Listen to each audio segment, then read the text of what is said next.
She heard them cutting the bridge at 2 a.m., 3 men, an angle grinder, and a plan to kill 14 people by morning. She lay 6 feet below them in the dark, not breathing, not moving. She heard every word.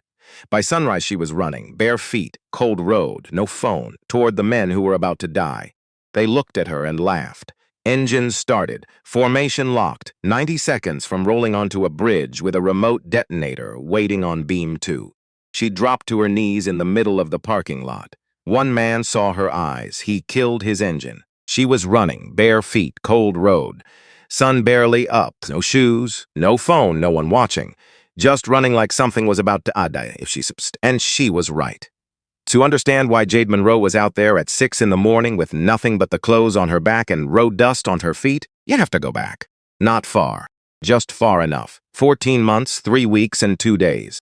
Though Jade had stopped counting somewhere around month 8, because counting was a thing you did when you believed the number would eventually mean something, and she had enough things that didn't mean anything anymore. The house on Birch Street was not a beautiful house. It never had been. It was narrow, white paint that had gone the color of old teeth over the years, a porch that sagged on the left side because the support beam had been rotting since the 90s, and Dorothy Monroe had always said she'd get to it eventually. A screen door that didn't close all the way. So in the summer, the moth got in, and Dorothy would chase him around the kitchen with a dish towel. How to drink about creatures that didn't know enough to stay outside where they belonged. But it smelled like cornbread every single morning. Cornbread and coffee and something else Jade could never name. Something warm, something that meant safe. Dorothy Monroe had raised Jade in that house from the time when Jade was 4 years old. Her mother, Carol, had left on a Tuesday. Jade didn't remember it. She only knew the shape it, the outline. Yeah? The way you know a word in a language you have mostly forgotten. Her father was a name she'd never heard spoken out loud, so it was Dorothy. Always Dorothy. Grandmothers like Dorothy Monroe don't make the news. They don't get statues or streets named after them. They just get up every morning before anyone else is awake and make the coffee and stretch whatever money they have until it covers what it needs to cover. And when it doesn't cover everything, they figure out what to let go of. Meet 3 times a week instead of 5. New shoes every other year instead of every year. The heating set at 62 degrees in January because 68 costs money that could go toward Jade's school supplies. Small cuts. Quiet sacrifices, the kind nobody notices because they're never loud about it. Dorothy had worked at the county records office for 22 years, filing, answering phones, making sure things were where they were supposed to be. She retired at 67 because her knees said enough. She had a library card and she used it like a weapon. Every Tuesday she'd come home with a stack of books so tall, Jade couldn't see her face over the top of it. History, science. Biographies of people who'd started with nothing and built something. She'd hand them to Jade one at a time. Read this one first. Why? Because I said so, and because it's good. Jade read everything Dorothy brought home.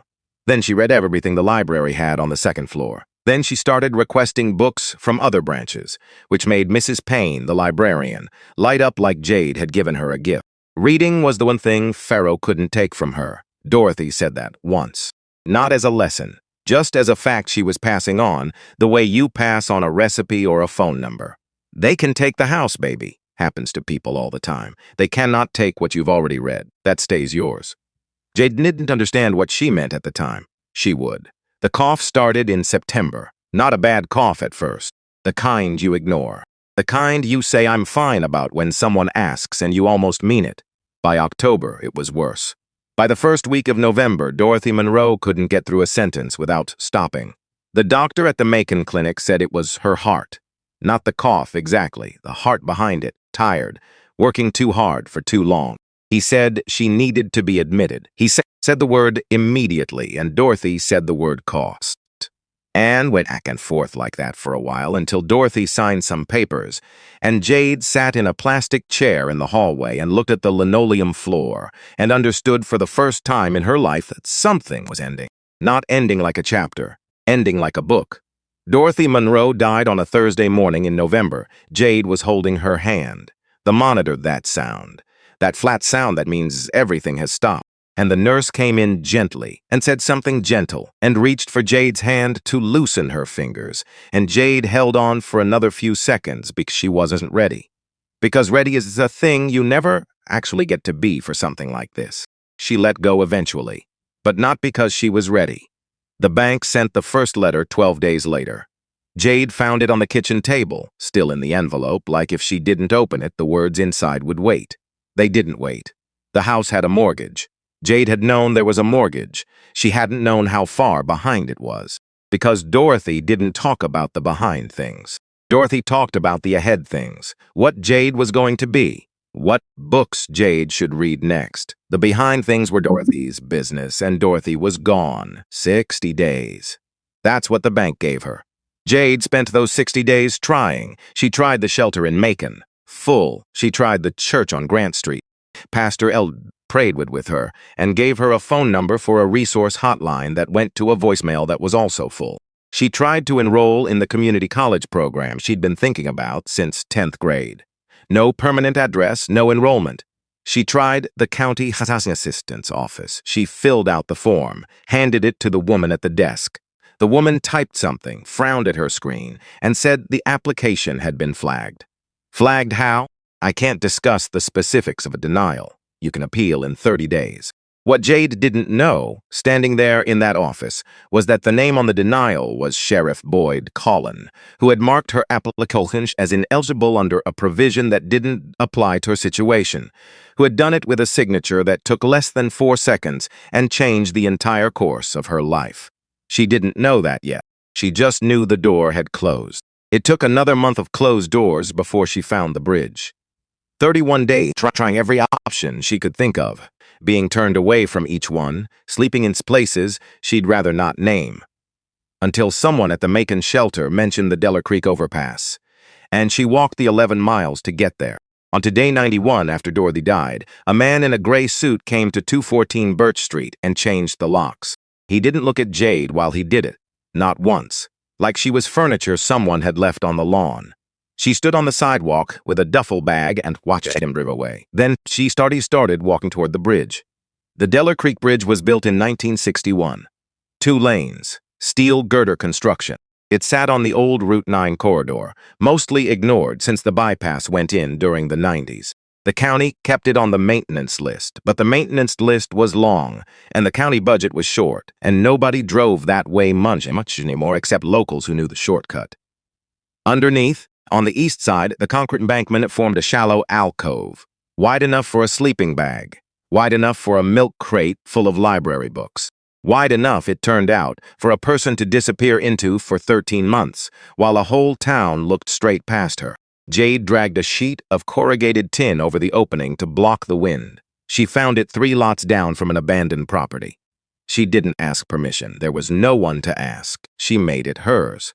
Faro, Georgia had 4,500 people, 1 traffic light, 2 churches, a Dollar General that had been there since 1987, and a diner called Patsy's that smelled like coffee and bacon grease from 6 in the morning until 2 in the afternoon, and then just bacon grease after that. Faro was the kind of town where everybody knew everybody, except when they didn't want to. Most people in Faro knew Jade Monroe existed. None of them did anything about it. Diane Mercer ran the grocery on Main Street. Once in February, when the temperature dropped to 26 degrees and Jade came inside to stand by the canned goods aisle and let her hands stop hurting, Diane came out from behind the register with her arms crossed. "You need to go. I'm just warming up. You're scaring people." Jade looked around the store. There was one other customer. A man in his 60s reading a soup can label with his glasses halfway down his nose. He didn't look scared. He didn't look anything. "Okay," Jade said, and she went back out into the 26 degrees. Sheriff Boyd Collin told her twice about the vagrancy ordinance. He said it standing over her in a way that was meant to feel like a warning and landed like a verdict. He said it in the domain use when they've already decided something about you and the words are just paperwork. "Next time I see you near the businesses, I'll have to act on it. I'm not doing anything. That's not how I see it." He drove away. She watched his taillights until they turned the corner and disappeared. The only person in Faro who treated Jade Monroe like a person was Earl Pruitt. Earl was 69. He ran Pruitt's auto at the edge of town, just past the old feed store. He had the hands of someone who had spent 50 years fixing things other people had broken or neglected. He didn't say much. He didn't have to.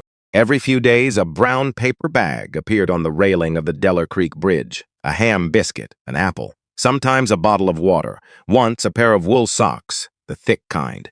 He never left a note, never waited around. He'd just nod if he happened to see her on the road. The kind of nod that says, "I see you," without making a production of it.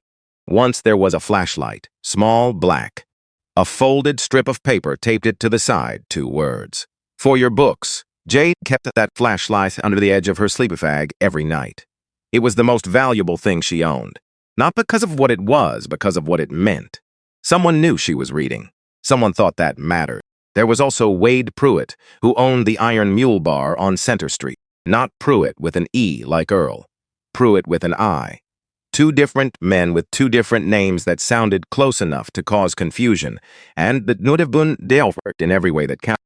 Jade knew both names. She'd had reasons to learn the distinctions in this town. She went to the county library on Tuesdays and Fridays when it was open. Mrs. Payne let her stay until closing. Jade had read everything on the 3rd floor at least once and was working through it a second time. Engineering, mostly. History. Science. She liked knowing how things worked, how things held together. She'd read a book about steel bridge construction in January and another about load-bearing structures in March. She hadn't known she'd need any of it. Then came Nightschiest.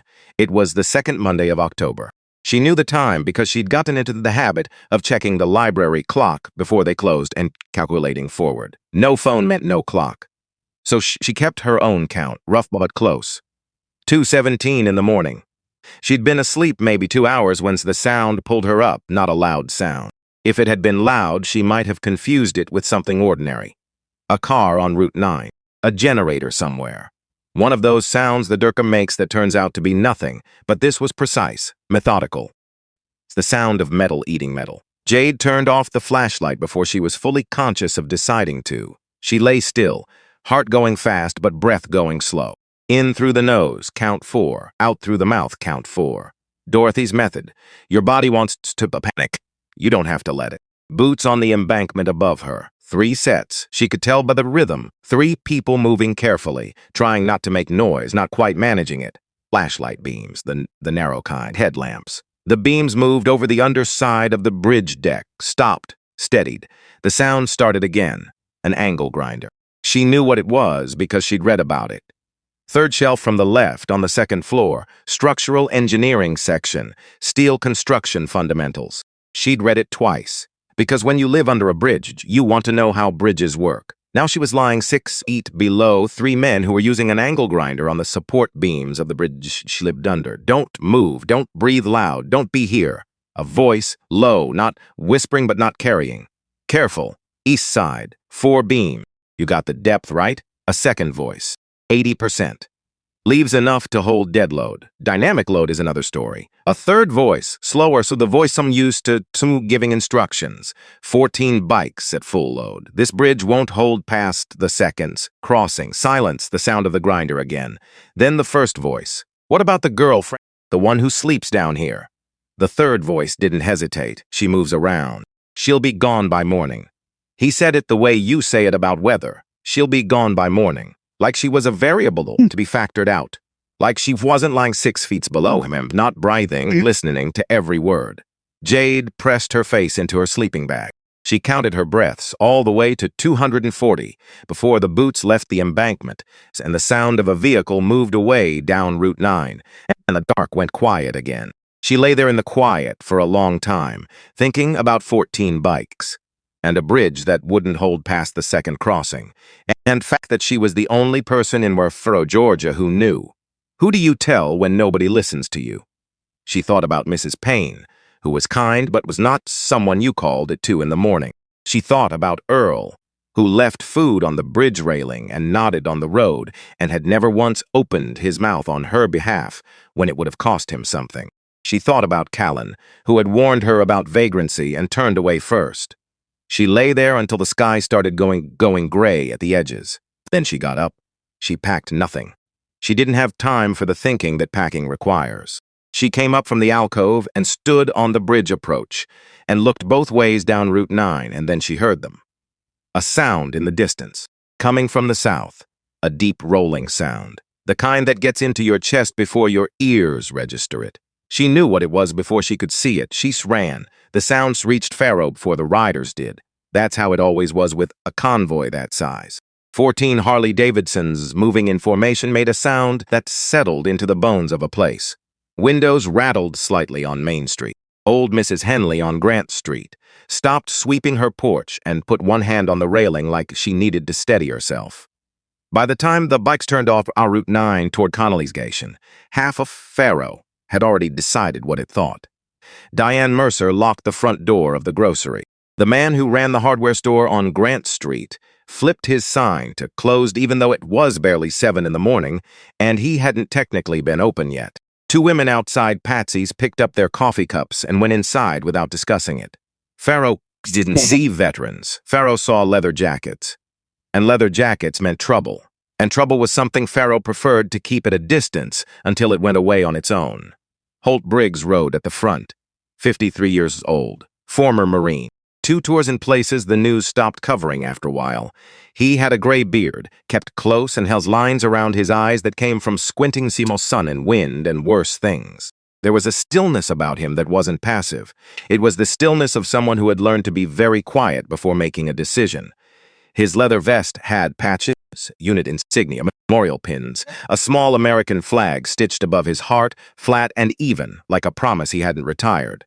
Behind him rode Ray Doucet, 40 years old, former Army, built the way you get when you've been doing physical work since you were 16 and never stopped. He had a handlebar mustache and an opinion about everything and a volume that had 2 settings, loud and slightly less loud. Ray was the kind of man who filled silence the way water fills a crack, aggressively, without being asked. But his loyalty to Holt was absolute, and his word, once given, stayed given. Then there was Garrett Webb, 48 years old, dark skin, wire-rimmed glasses, a pocket notebook he carried everywhere. Former Navy engineer, 18 years, building things the government needed built and didn't always talk about. The others called him the professor. He'd heard worse. He could look at a structure and tell you within a few minutes what was wrong with it and how long it had before something bad happened. He noticed things other people didn't think to look at. The rest of the group filled in behind. A welder from Huntsville, a high school shop teacher from Decatur, a retired firefighter who still flinched at certain sounds and had made a kind of peace with that. Men with road-worn faces and the patience of people who had been in situations where patience was the difference between coming home and not. They weren't a gang. They were something harder to explain and easier to misread. Every summer's same route, Savannah to Nashville. 2 weeks on the road. They stopped at memorials and found the names of those who didn't come back and stood there a while with their helmets in their hands. They poured whiskey on headstones. They sat in silence in places where silence was the only right thing.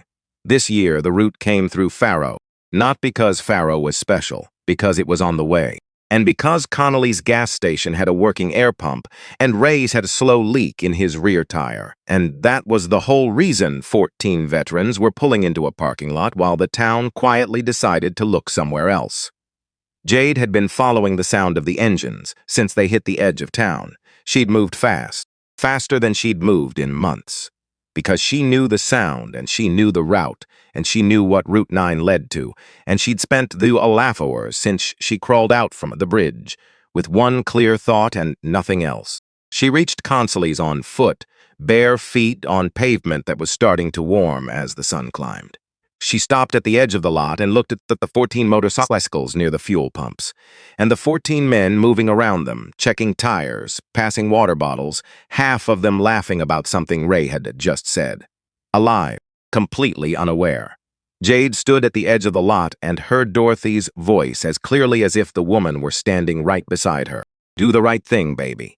Even when it costs you, she thought about her feet bare, road dust from 2 miles of walking ground into the soles. She had no proof, no phone, no name anyone in this town would recognize as worth listening to. She had the truth, and she had 2 feet, and she had a grandmother who had raised her to believe those things were supposed to be enough. She stepped forward. She walked into the middle of the parking lot. She stood in front of Ray Doucet, who was the closest to her, and she said it. "Don't take that bridge." Ray turned around. He looked at her the way people look at something they weren't expecting. The jacket with the torn shoulder, the bare feet, the eyes that were completely steady despite everything else about her. "Excuse me, the Deller Creek Bridge on Route 9. 3 men cut the support beams last night with an angle grinder. 4 beams on the east side cut, about 80% through. If you ride across at speed, the bridge fails. All of you go down." 30-foot drop into shallow water over rocks. Ray stared at her. The parking lot had gone quiet, not because anyone had asked it to, just because something in the way she said it made the air change. "Lady, I don't know what I'm not on anything." Her voice didn't shake. "Sleep under that bridge. I was there last night. I heard them doing it. I heard them talking. The 14 bikes at full load, that's what they said. That's you. That's exactly you." Ray looked around at the group. Then over at Tommy Connolly, who was leaning in the doorway of the station with his arms crossed. "Tommy, you know her?" Tommy Connolly was 24. He'd worked this station since he was 19.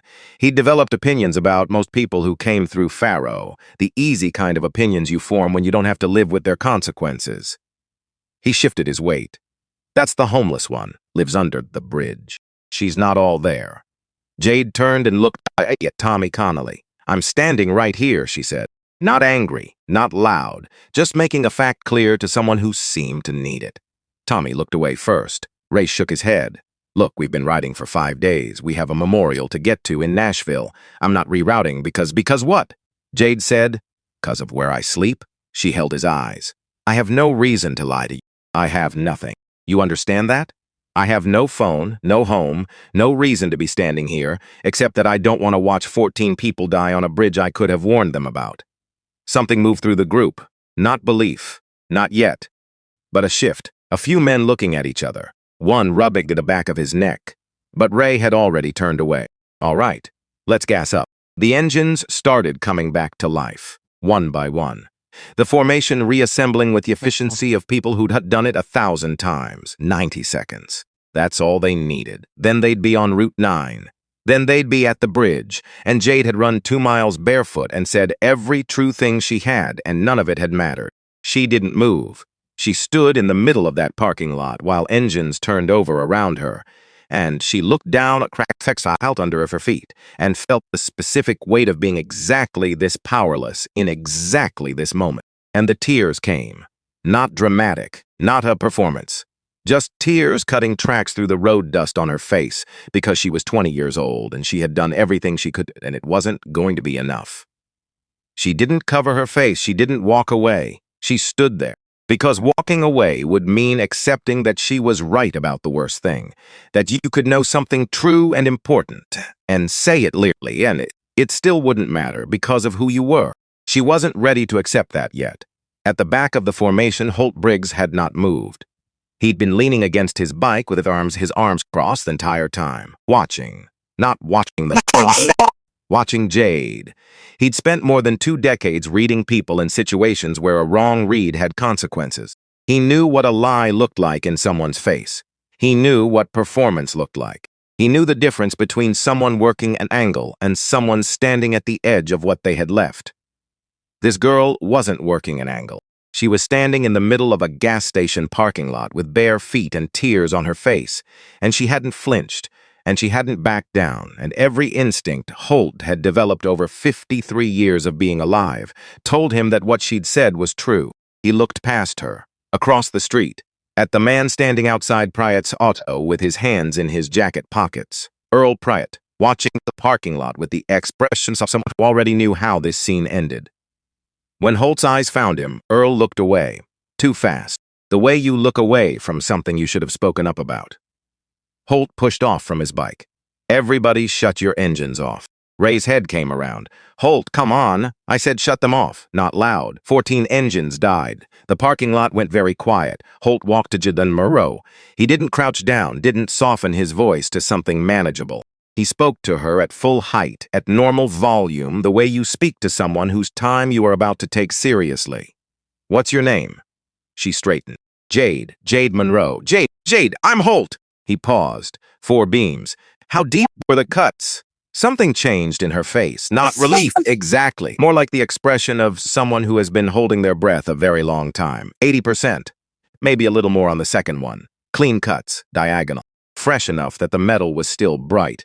No oxidation yet. Holt turned to Garrett. Garrett was already taking his glasses off and cleaning them on his shirt, his tell. The one that meant something had his full attention, and he needed his eyes clear. Garrett. Toolkit. Already on it.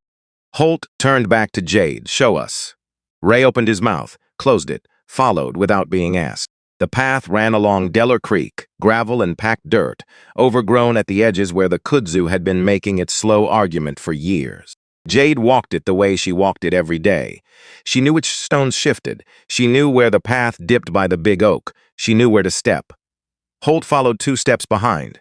Garrett carried his canvas tool bag. Ray came at the back, with his arms crossed, and his mouth set in a line that said he was doing this under protest and wanted everyone to know it. Nobody talked. Just the sound of feet on gravel and the creek moving alongside them and the morning warming up around them, indifferent to everything happening on the bank above it. When the bridge came into view, Ray made a sound in the back of his throat. Looks fine to me. It's not the top, Jade said. It's underneath.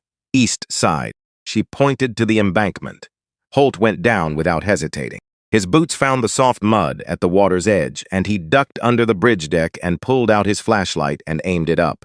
He was still for 3 full seconds. Then, Garrett, get down here now. Garrett came down the embankment at something close to a controlled fall. He pulled a second flashlight from his bag and aimed it at the first crossbeam. The cut was clean, not the ragged edge of metal fatigue, not the gradual thinning of decades of corrosion, a precise diagonal slash lost through made with a blade running at high speed, made by someone who knew exactly what they were doing.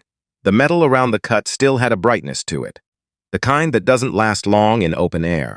Garrett moved his light. Same cut, third, fourth. He was quiet for a long time. He took his notebook from his shirt pocket. These cuts are less than 12 hours old. His voice went flat, the way it went when numbers stopped being abstract. Cut geometry is consistent with a 4-inch angle grinder. Depth is approximately 80% on beams 1, 3, and 4. Closer to 85 on beam 2. He wrote something, at full dynamic load.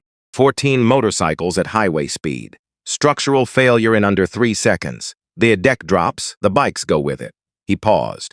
3rd foot, drop into shallow water over rocks. He closed the notebook. Nobody walks away from that. Ray had come down the embankment. He stood behind Garrett, looking at the cuts, and his jaw had gone loose in the way jaws go when the body is processing, something the mind hasn't caught up to yet. That's not where, he said. No, Garrett said. That's somebody's. Yes, Holt said. He climbed back up the embankment. Jade was standing at the top in the grass hissy, waiting. Holt stood in front of her. He looked at her for a moment. Really looked, the way he'd looked in the parking lot, but different now. Now he was seeing what the parking lot had only suggested. You saved our lives, he said. Nobody had ever said anything like that to her before. She opened her mouth. Nothing came out. So she just stood there in the morning grass above Delk and nodded. Ray walked up from the embankment. He stopped in front of Jade. He was quiet for a moment, which was unusual enough that 2 of the others looked over.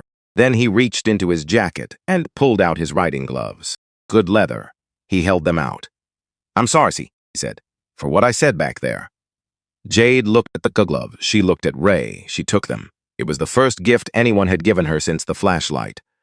Holt made the call to the sheriff's department from the embankment.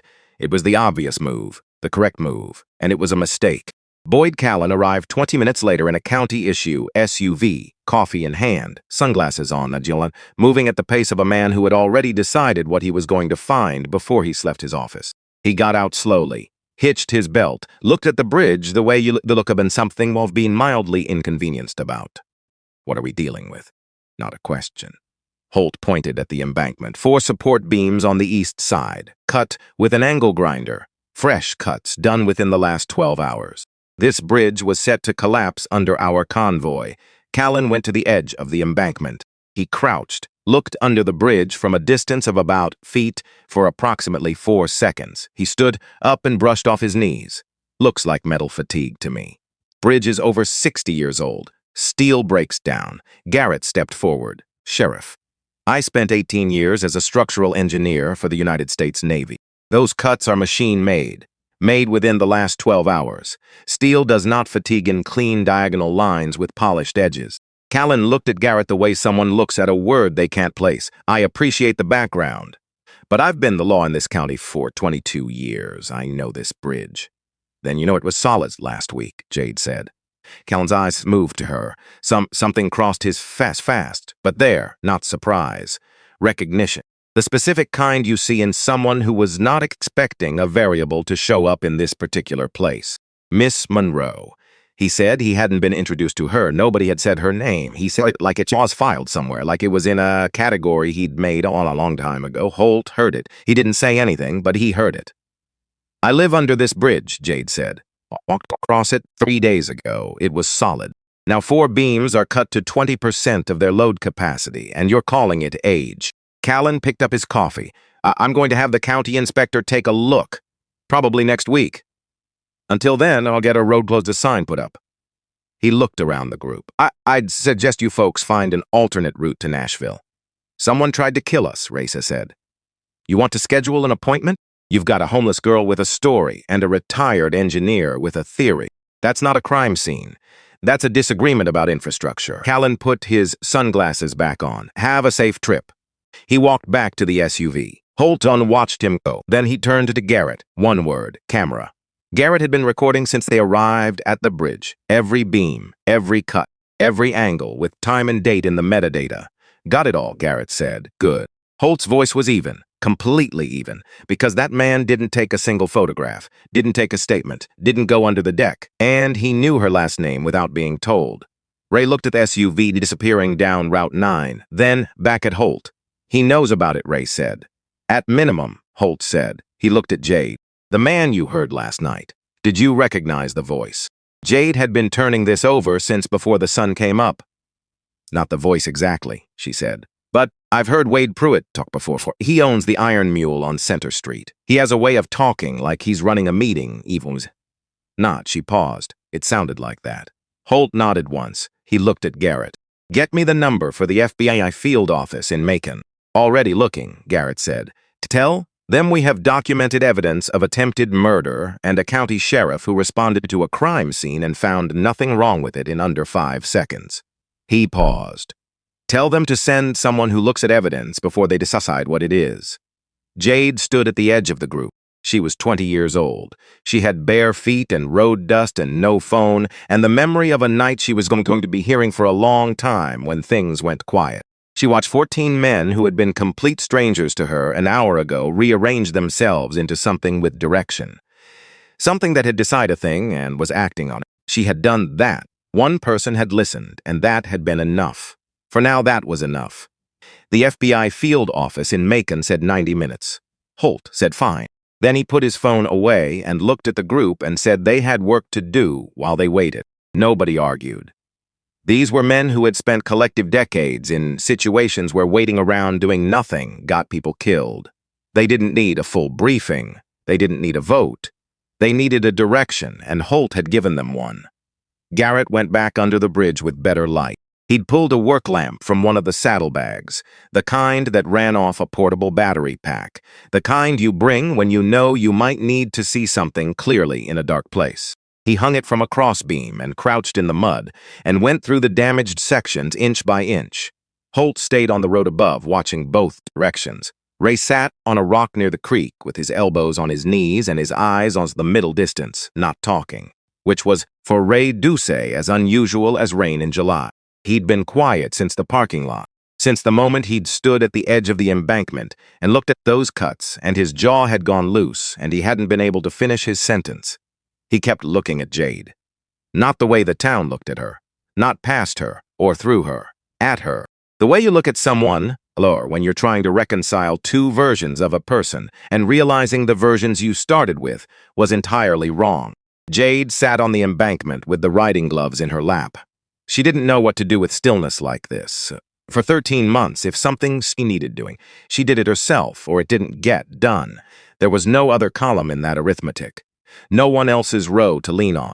But these men had absorbed the situation and were moving through it with a quiet competence that made her feel something she hadn't felt in so long she almost didn't recognize it. Safe. Not permanently safe. Not the kind safe that meant everything was going to be fine. Just safe in this moment, in this morning, next to these specific people. She sat with it. The creek moved below. The kudzu rustled where the embankment met the tree line. Somewhere down Route 9, a bird made noise in the sycamores. Garrett had been under the bridge for 11 minutes when he stopped moving. Jade noticed first, because she'd been watching him without fully realizing it. The way you watch something when part of your brains is tracking it even when the rest of you is looking somewhere else. He was very still. His lamp was aimed at the second support beam from the east, but at a different angle than before. Not from below. From the side. He didn't move for a long time. Then, Holt, just the name. No urgency in his voice, which somehow made it more urgent than urgency would have. Holt came down the embankment in 3 strides. What? Garrett moved the lamp slowly. He angled it so the light hit the base of the second beam from the side, raking across the surface rather than flooding it. There was something there, attached to the steel, roughly 8 inches above the cut. Small, the size of a deck of playing cards, matte black casing. 2 visible components, what Garrett recognized as a lithium battery pack and a wireless receiver module. Holt crouched beside him and looked at it without speaking. Remote detonation device, Garrett said. His voice had gone completely flat, the way it went when he was running calculations in real time and didn't have space for anything that wasn't data. Receiver is active. You can see the indicator light. It's in standby mode, waiting for a signal. He paused.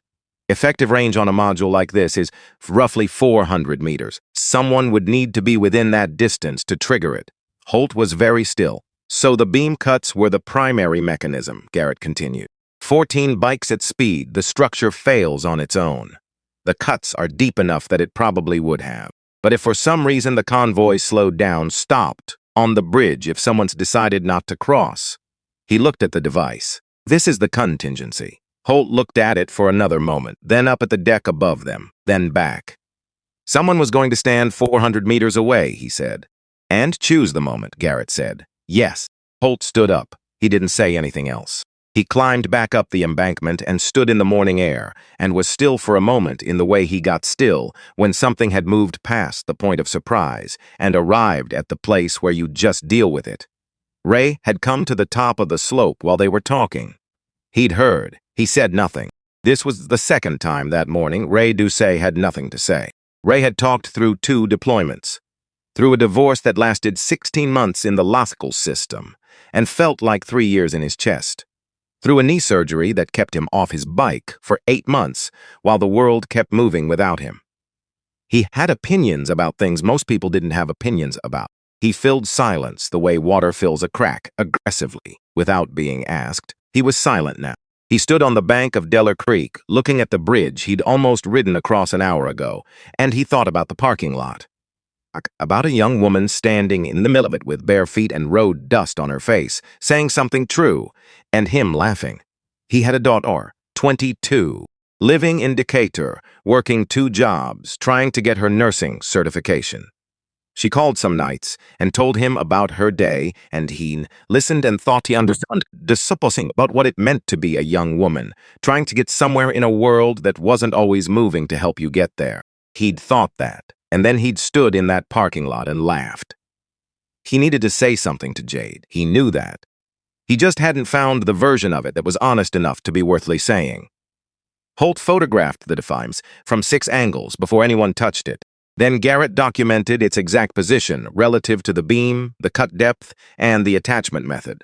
Then Holt called the FBI back and updated them. The agent's voice on the other end got quieter and more focused in the way voices do when a situation upgrades itself. Don't touch the device, the agent said. Already documented. We haven't moved it. We're adjusting our timeline. 60 minutes. Holt hung up. He looked at Jade, who had come to the edge of the bank and was looking down at the space under the bridge with an expression he couldn't fully read. The man you heard, Holt said. You said you'd heard his voice before, a few times. Wade Pruitt's loud. You can hear him from the street when the bar doors open. She paused. He has a way of talking like he's running a meeting even when he's not. Like whatever room he's in is his room. What else do you know about him? Jade thought about this. She'd had months to observe this town from the particular vantage point of someone nobody was watching. He drives a red Dodge Ram. Parks it behind the Iron Mule most nights. He had money problems this past year. He switched beer suppliers twice, went to cheaper brands both times, let his 2 full-time staff go in the spring. She paused. Just him and 1 part-timer now. Holt looked at her. How do you know about the staff? I pay attention, Jade said. Which was the only answer that was true and the only answer that was needed. Holt nodded slowly, and I'll call in. What's his connection to Pruitt? Jade was quiet for a moment. They're comfortable with each other. Callan's cruiser parks behind the Iron Mule some Thursday nights. Late. They're not friends exactly. More like men who know things about each other. She looked at the creek. My grandmother used to say the 2 most dangerous things in a small town were a man with debt and a man with a badge who owed him something. Holt was quiet for a long moment. Your grandmother was right, he said. He sent Ray and 2 others to watch the Iron Mule, not to confront, not to approach, just to watch. Ray left without being asked twice. Holt could see it in the way he moved, the way a man moves when he needs something to do with what he's feeling. Action was how some men processed things they weren't ready to say out loud. Holt had been that man more than once. He understood it without needing it explained. The rest of the group settled into a loose arrangement around the bridge approach. Not blocking it exactly, just present. The kind of presence that communicated this location is occupied and we are paying attention. 2 of them moved their bikes across the entrance to the road, not a barricade, just a fact. The fact was, nothing crosses this bridge today. Jade walked back along the creek path, not to leave, just to move.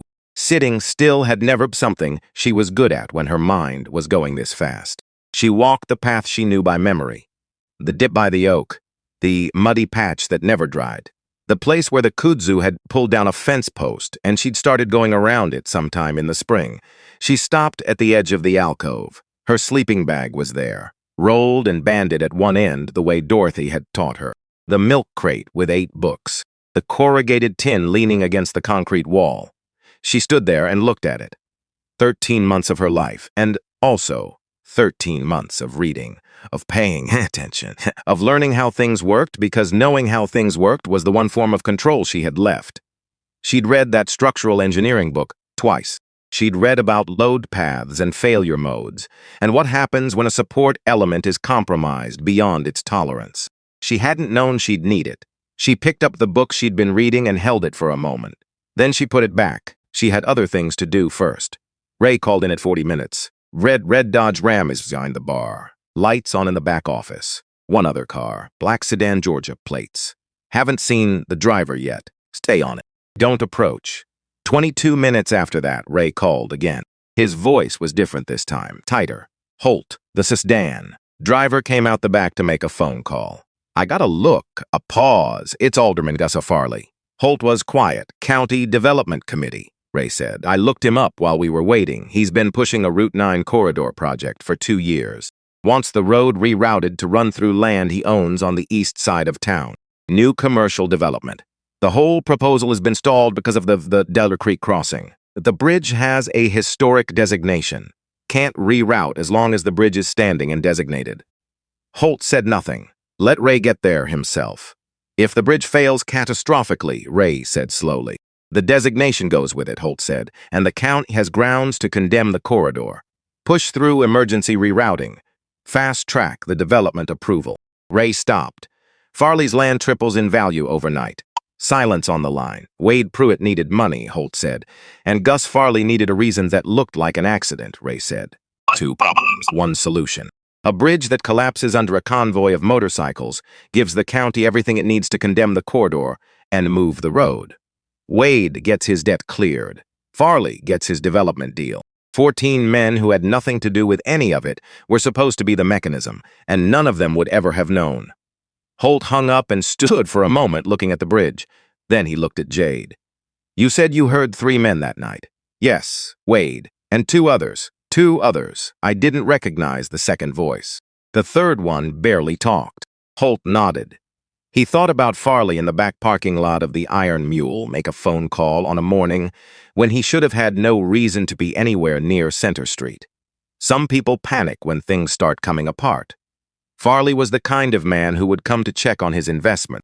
The FBI arrived at 58 minutes, which was faster than 90, and said something about how the updated information had landed.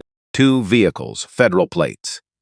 4 agents who moved with the efficiency of people who had been briefed on the drive up and arrived already working. They went under the bridge first without being asked. Then they came up and found Garrett, who walked them through everything with his notebook open and his voice level, the way he talked when the information was speaking for itself, and he just needed to make sure it was heard correctly. Holt handed over the video footage. The agents looked at it with the professional neutrality of people who had opinions they weren't sharing yet. They asked about Callan. Holt told them everything. The 4-second inspection from the top of the embankment, the metal fatigue conclusion, the coffee cup that never left his hand, the way he'd written off Garrett's engineering credentials in 1 sentence, and the name. He called her Miss Monroe before anyone introduced her, before anyone in that conversation had said her name. The lead agent, a woman named Farrow, which everyone noted privately and nobody commented on aloud, wrote something in her notebook. She moved on with the focused neutrality of someone who had already started building something and wasn't going to discuss the blueprints in the field. She asked Jade for a statement. Jade gave it standing up, the time, the sounds, the exact words she'd heard, the number of people on the embankment, the direction the vehicle went when it left. She gave it with the precision of someone who had been paying attention to everything for 13 months, because paying attention was the only advantage she had. Agent Farrow looked at her when she finished. You said you were directly under the bridge when this happened. Yes. You ran 2 miles on foot this morning to warn the group. Yes. Without a phone, without documentation, without any way to verify your account in advance. Yes. A pause. Thank you, Miss Monroe, Agent Farrow said. She said it's the way people say things when they actually mean them and don't need to decorate it. They moved on the Iron Mule at 20 past 11. Not the FBI first, Holt first. Because this had been aimed at his people. Because 14 men had ridden into Faro, Georgia on a Tuesday morning to fill a tire and get back on the road to Nashville, and someone had decided that was their moment to die. And Holt Briggs was not built for the kind of patience that meant standing outside of situations while someone else handled it. The FBI was staged 2 blocks east. They knew Holt was going in first. They hadn't told him to stop. 14 motorcycles parked along Center Street. Engines cut simultaneously. The silence that followed landed on the street like something physical. Wade Pruitt was behind the bar when the front door opened. He was polishing a glass. The kind of thing hands do when a mind is working too hard on something else. He looked up and saw Holt walk in, followed by 13 more. They spread out the way men spread out when they've done it in rooms that mattered more than this one. 2 to the back exit, 2 at the front. The rest forming a loose arc around the bar. No aggression in the posture, just geometry. Wade's hand slowed on the glass. Can I help you, gentlemen? The cadence of a question with the tone of a man trying to buy 60 seconds. Wait, Wade Pruitt, Holt said. Who's asking? The 14 men you tried to kill last night. The glass didn't fall, but Wade's hand stopped moving completely, and his eyes went to the back exit. Blocked, they came back to Holt, and something moved behind them. The calculation of a man counting exits and arriving at 0. I don't know what you think. Deller Creek Bridge, east side. 4 support beams cut with an angle grinder between 11:30 and 12:15 last night. Red Dodge Ram on the shoulder of Route 9, 50 yards north, lights off. Holt's voice was even, completely even. The voice of someone who had rehearsed nothing because he didn't need to. You told your men 14 bikes at full load, that the bridge wouldn't hold past the second crossing. The color left Wade's face. Not all at once. Gradually. The way color leaves when the body is redirecting everything to the emergencies. Whoever told you that is. Nobody told us. We documented it ourselves. The cuts, the device on TU, the angle and depth of each incision. Holt paused. The FBI is 2 minutes behind me. They've already seen everything. The word FBI landed differently than any other word. Wade's composure didn't break dramatically. There was no outburst. No denial that escalated into something louder. Just a slow contraction, like something in him pulling back from its own edges. His eyes moved to the office door behind the bar. Garrett, Holt said. Garrett was over the bar and through the office door in 4 seconds. From inside, metal trash can, papers burning. A pause. Equipment rental receipts. What looks like a printed map. Route 9. Bridge marked in red marker. Wade moved, not toward the exit. Toward the bar, toward the office, toward the burning papers. A lunge that happened before the thinking caught up to it. 3 riders stepped into the space between Wade and the bar, not grabbing him, not touching him, just stand. A wall of denim and leather and absolute calm. Wade stopped. He stood in the middle of his own bar and looked from face to face looking for a crack in the formation. There wasn't one. "Sit down, Wade," Holt said. Wade didn't sit, but he didn't move either. He stood there breathing hard, and when he finally spoke again, his voice had lost whatever it had been holding on to. "I owed people $75,000, he said. Not the kind of people who send letters. They'd trying to send other people. Stop. Fella came to me six weeks ago, said the block his development deal. Said if I handled it, he'd cover my debt, all of it, clean." "Handled it," Ray said. "He said it would look like a structural failure. Old bridge. Nobody gets hurt, just property damage. The county condemns the corridor. Everything moves forward." Garrett came back out of the office holding the map. The red circle around the Delicacy Creek crossing was visible from across the bar. 30-foot drop onto rocks in shallow water, Garrett said. 14 riders. "You did the math, Wade. You just didn't want to look at the answer." Wade said nothing. The front door opened. Boyd Callan walked in with his hand on his belt and his chest forward, and the expectation of being the authority in any room he entered. He took 2 steps and registered the group, and registered Wade standing in the center of the bar, pale, and registered the quality of the silence. His hand dropped from his belt. "Roy," Wade said. Just the name.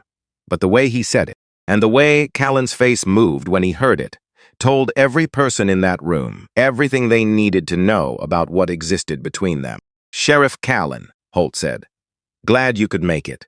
We have your associate here in the middle of destroying evidence, and we have you on camera this morning declining to investigate a documented crime scene.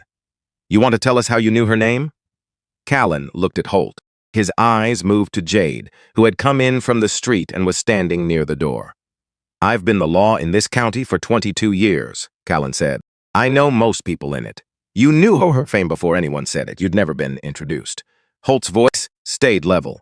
"You also signed a housing assistance denial 14 months ago under a provision that didn't apply to her situation. 4-hour turnaround, 19 hours faster than standard processing." Callan's jaw set. "I don't know what you're. The FBI has the paperwork," Holt said. "They pulled it this morning. Outside, tires on gravel, 2 vehicles. The particular sound of federal-issue SUVs that aren't trying to be quiet. Agents came through a door with badges and split Wade and Callan immediately. Different corners of the room, different agents, different questions, professional, methodical. The way real accountability sounds when it finally arrives. Not dramatic, just final."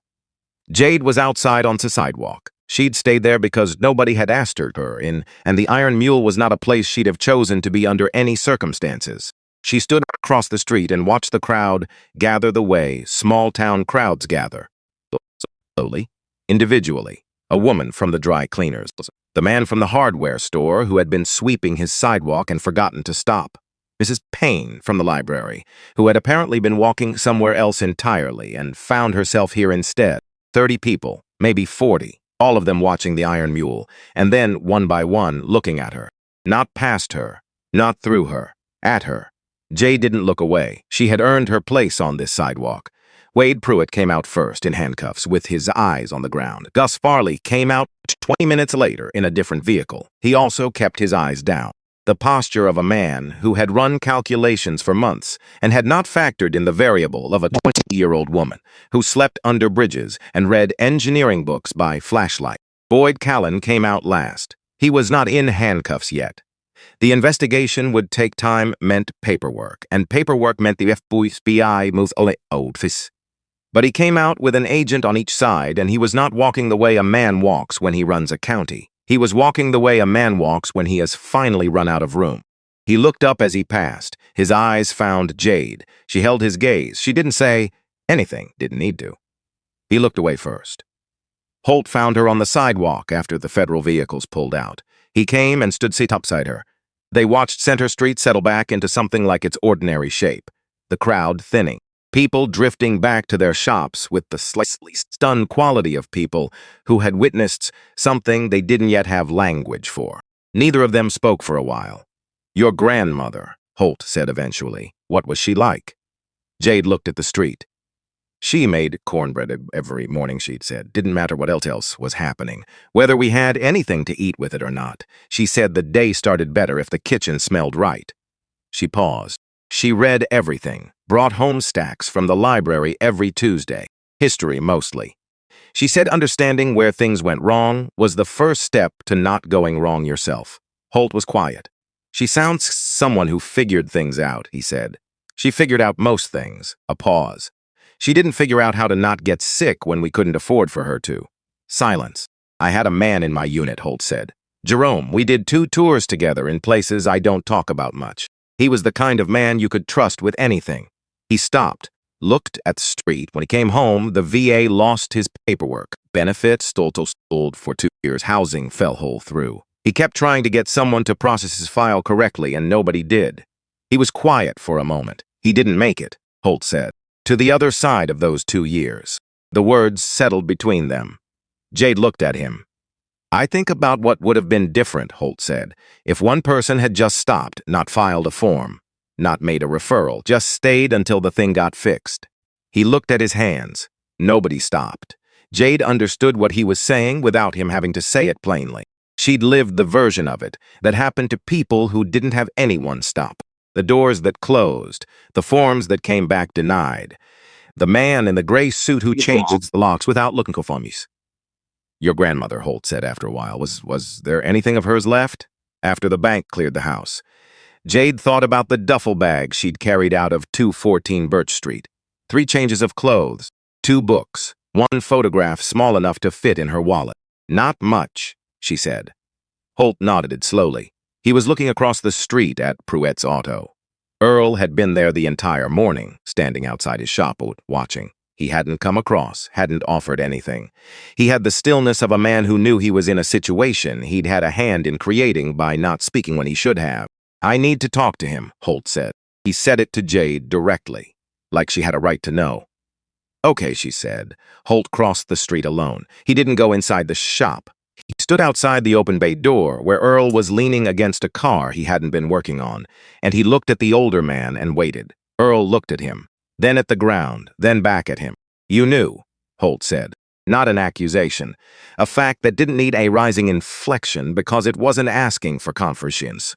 Earl was quiet for a long moment. He had the hands of someone who had smoked 50 thinks things other people had broken or neglected, the skin permanently darkened in the creases from decades of work. He looked at those hands. "I heard them," he said, "Wade and someone else. At the bar, 2 nights before. I go in some Monday nights after closing, side door, Wade leaves it open for regulars." He paused. "I heard them talking about the bridge, the convoy, the timing." Holt waited. "I told myself it was talk," Earl said. "Men get to drinking and they talk big, say what they'd do if they had the nerve. I've heard it my whole life." He looked up. "I told myself that's all it was." "But you weren't sure," Holt said. Earl's jaw worked. "No." And this morning, when Earl looked away, out toward Route 9, toward the bridge that was out of sight around the bend, but present in everything he was thinking about. "I should have gone across," he said. "Right there in the parking lot. Should have backed her up." He stopped. "I didn't. Because I wasn't sure enough. Because I didn't want to be part of something that turned out to be nothing. Because it was easier not to be involved," Holt said. Earl didn't disagree. "You've been leaving food for her every week," Holt said. "Yes. For how long?" "About a month after she set up under the bridge. Noticed she was there. Figured she needed to eat. And the flashlight. She had books. Needed light to read them." Holt looked at him steadily. "You knew she was real," he said. "You knew she was worth leaving for. Worth making sure she could read night. And when she needed you to say one true thing in that parking lot, you turned away." Earl Pruitt, 69 years old, leaning against a car outside his shop on a Tuesday morning, looked like a man measuring the distance between who he thought he was and who he'd actually been. It was not a comfortable measurement. "Yes," he said, one word, Just yes, Holt let it sit. Then is there anything of hers, anything from before? Earl looked up. Kind of quiet came into his face. He went inside without a word. Holt heard a drawer open. Footsteps. Then Earl came back with a cardboard box, roughly shoebox-sized, but deeper. He held it out.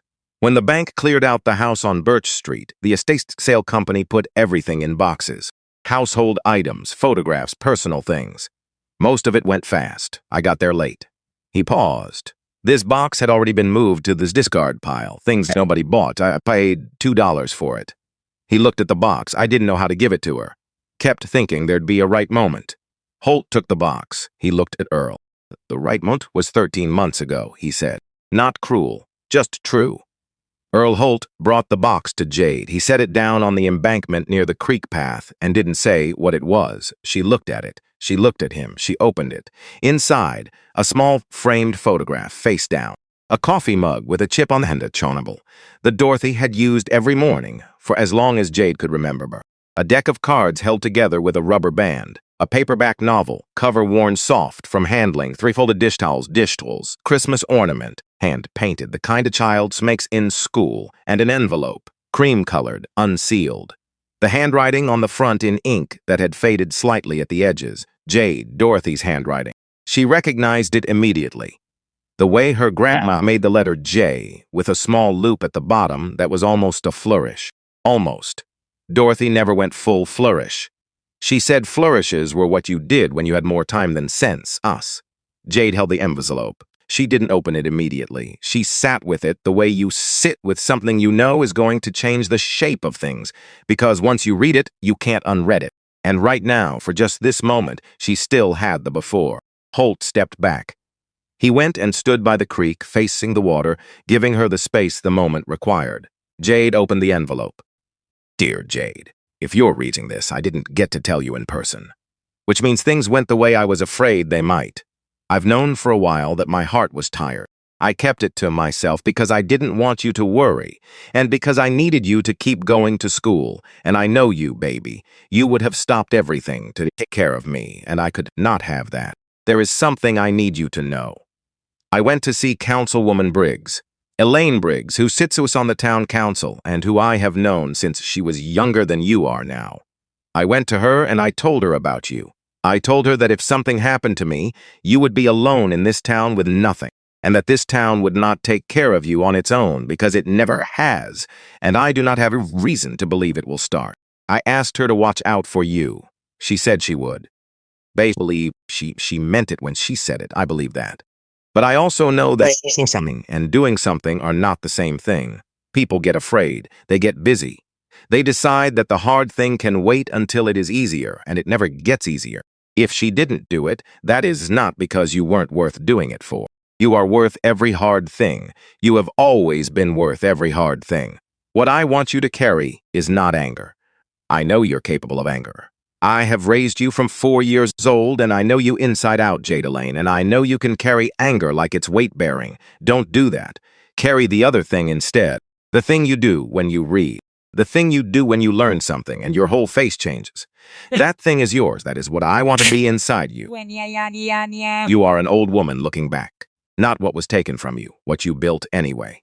I love you every day, including the ones I'm not in anymore. Dorothy. Jade read it twice. Then she folded it carefully, the way you fold something that cannot be replaced, and put it back in the envelope. She held the envelope against her chest with both hands and looked at the creek.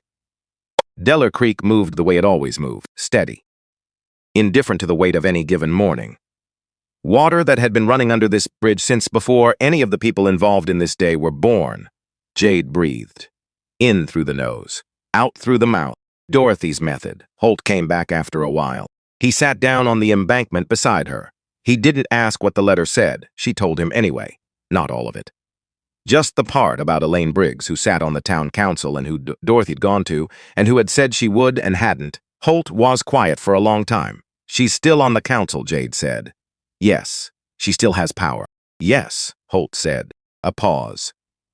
What do you want to do with that, he said. Jade looked at the envelope. She thought about anger. She felt it. She felt it the way you feel something that has been in the room so long you've gotten used to its shape. But she also thought about Dorothy. People get afraid. They get busy. They decide that the hard thing can wait. And then Dorothy had written, "Carry the other thing instead." "I want to go talk to her," Jade said. "By myself," Holt nodded. "Okay," he said, "just that." Elaine Briggs was 44 years old and had spent 12 years on the Farrowtown Council as the only member who had regularly voted against things that benefited a small group of people at the expense of a larger one. She had the look of someone who had worked hard to be taken seriously in rooms where that wasn't automatic, and had largely succeeded and carried that success with the weight of someone who knew its cost. She stood when Jade came into her office. She looked at Jade's face. And Jade watched something happen behind Elaine Briggs' eyes that she hadn't expected. Grief. Not performed, real grief. The kind that has been sitting in a person for a while, waiting for the specific thing that would finally make it surface. Jade put Dorothy's letter on the desk. She didn't say anything. Briggs sat down slowly. She read it. The office was quiet. A clock on the wall. Traffic on Grant Street below the window. The sound of Farrow going about its afternoon as if nothing had changed, though everything had. When Briggs looked up, her eyes were wet. She didn't try to manage it. "I meant it," she said, when I told her I would. Jade was still. 6 weeks after Dorothy came to see me, I was up for reappointment. There was opposition. Things got complicated. I told myself I'd come back to it when things settled down. She stopped, pressed her lips together. Things settled down. I didn't come back to it. "My grandmother died believing you would," Jade said. The words landed where they were aimed. Briggs absorbed them. She didn't look away. She didn't reach for an explanation that was trying to become an excuse. "I know," she said. Jade looked at her steadily. "I didn't come here for an apology," she said. "I came because you still have power in this town, and you can still choose what to do with it." Elaine Briggs looked at Jade Monroe, 20 years old. No shoes when she'd walked in that morning. Dorothy's letter on the desk between them. Standing in a government office without an appointment and saying the truest thing anyone had said to her in a long time. "What do you need?" Briggs said. And this time she meant it the way the first time should have gone. 3 weeks before the group left for Nashville, Carol Monroe called. Jade was sitting in the back room of Pruitt's Auto. Earl had offered it without making it a thing. Just said, "There's a chair and a lamp back there if you need somewhere quiet." She'd been using it in the evenings. Reading. Thinking, doing the slow work of figuring out what next when you'd spent 13 months just trying to get through each day. The phone was borrowed. Connors had left his spare before the second day of work and said he'd get it back eventually. She got the sense he wasn't planning to press the issue. It rang at 7:40. Unknown number, Georgia area code. She looked at it for 2 rings. Then she picked up. "Hello." A pause. The kind that means someone has been preparing something for a long time and is now discovering the prepared version isn't quite what comes out. Jade, 1 word. But she knew. The way the body understands something half a second before the mind finishes processing it. "This is Carol. I'm your mother." The back room went very quiet. Outside, the sounds of Earl closing up, the roll of the bay door, the click of the light switch. Ordinary sounds of an ordinary evening in a town that had just had a very unordinary week. "I've been clean for 3 years, Carol said. "I'm in Dalton. I have an apartment and a job. I saw the story about the bridge, about you. Someone shared the piece from the Macon Telegraph, and I saw your name." Jade sat with the phone against her ear and looked at the wall. Tools on pegboard. A calendar from 2 years ago Earl had bothered to replace. "I've wanted to call for a long time," Carol said. "I didn't because I didn't think I had the right.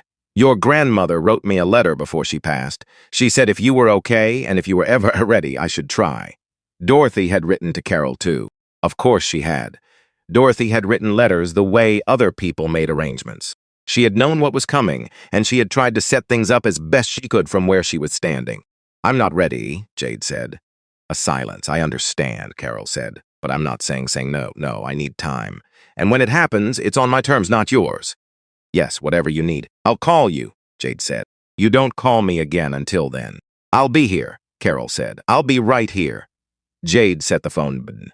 She sat in the back room for a long time, not crying, just sitting with the shape of it. A door that had been closed so long she'd stopped noticing it was a door, now open just enough to feel the air from the other side. She wasn't ready to walk through it, but she knew it was there. That was more than she'd had that morning. She picked up her book, found her page, and read until Earl knocked on the doorframe at 9 and said he was locking up.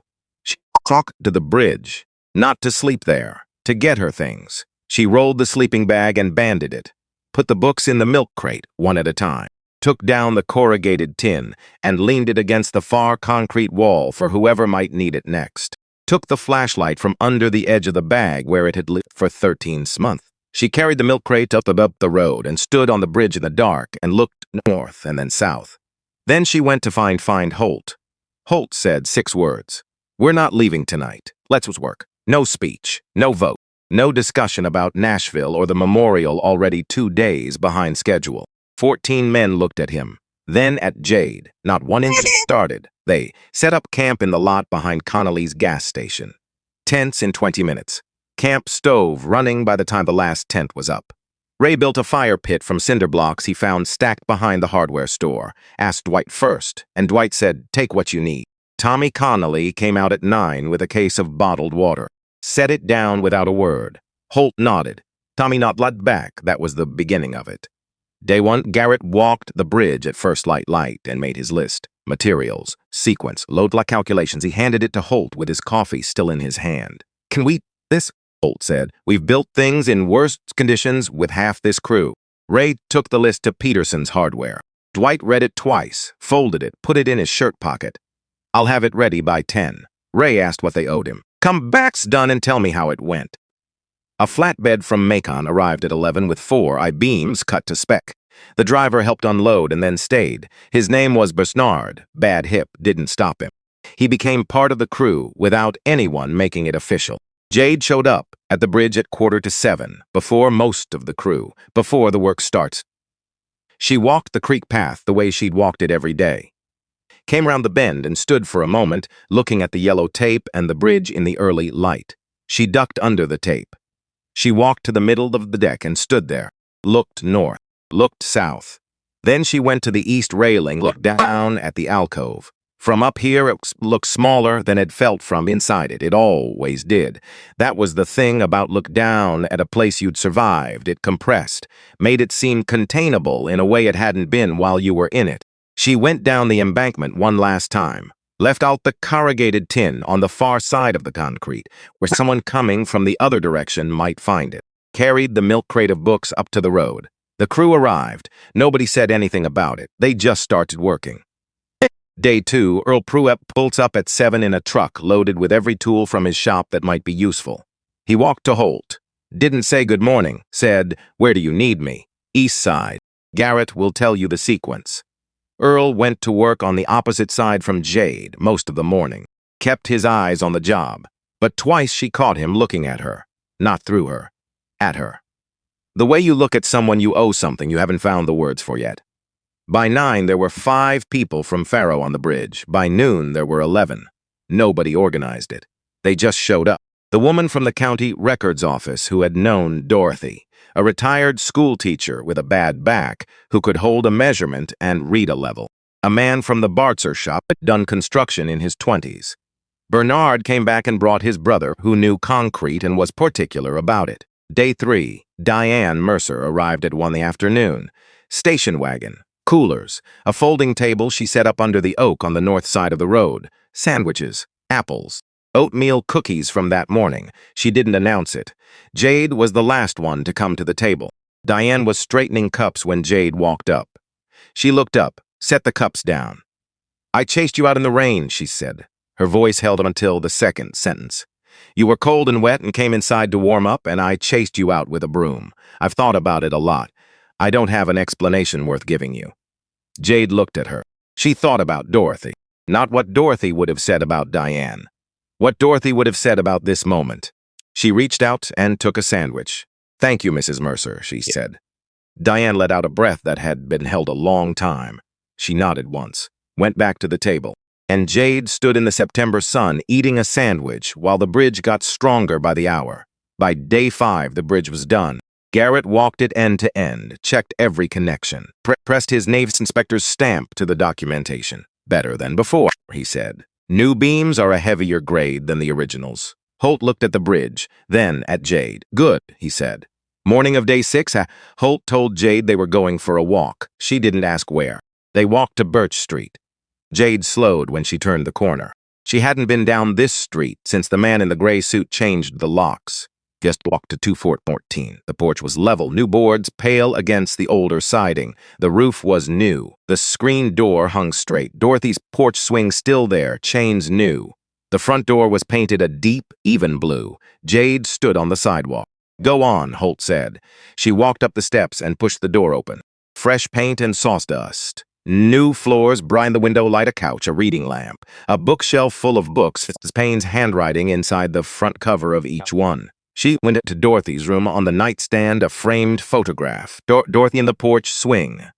At the angle she always sat, a glass of sweet tea in one hand, laughing, the kind of laugh that takes over a whole face.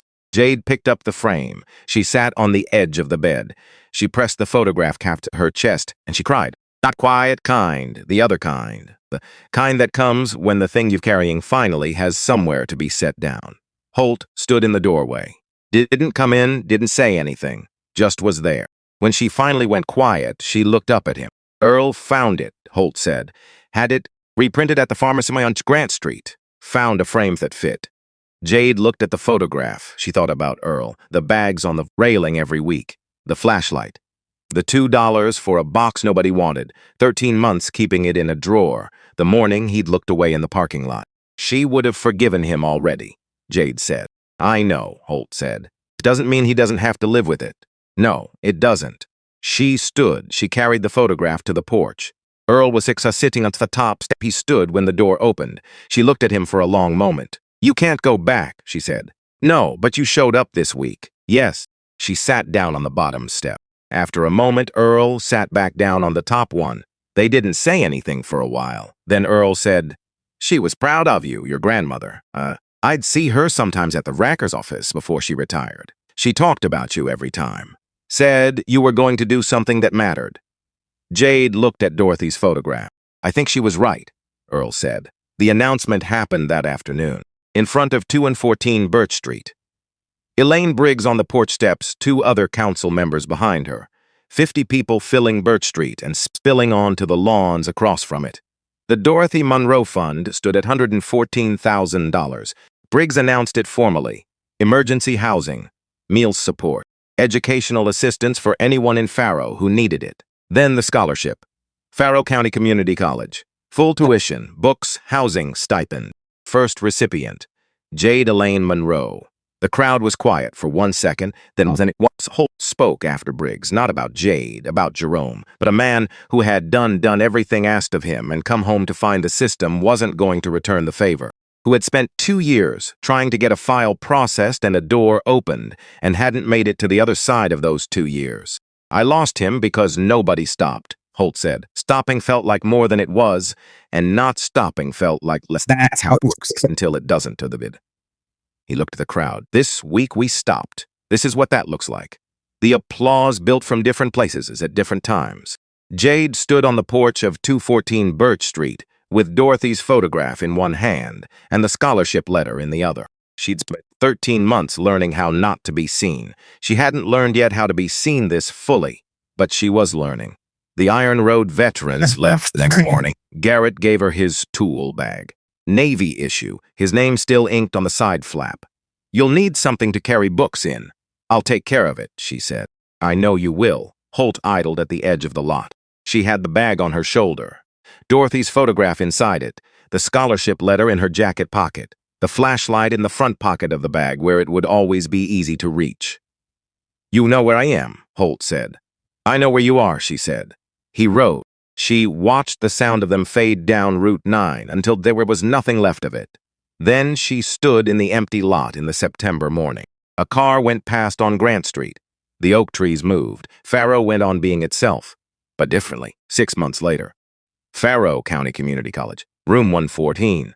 To civil engineering, Jade Monroe sat in the front row. The professor was mid-sentence when her hand went up. He stopped. The load distribution model in Chapter 4, she said.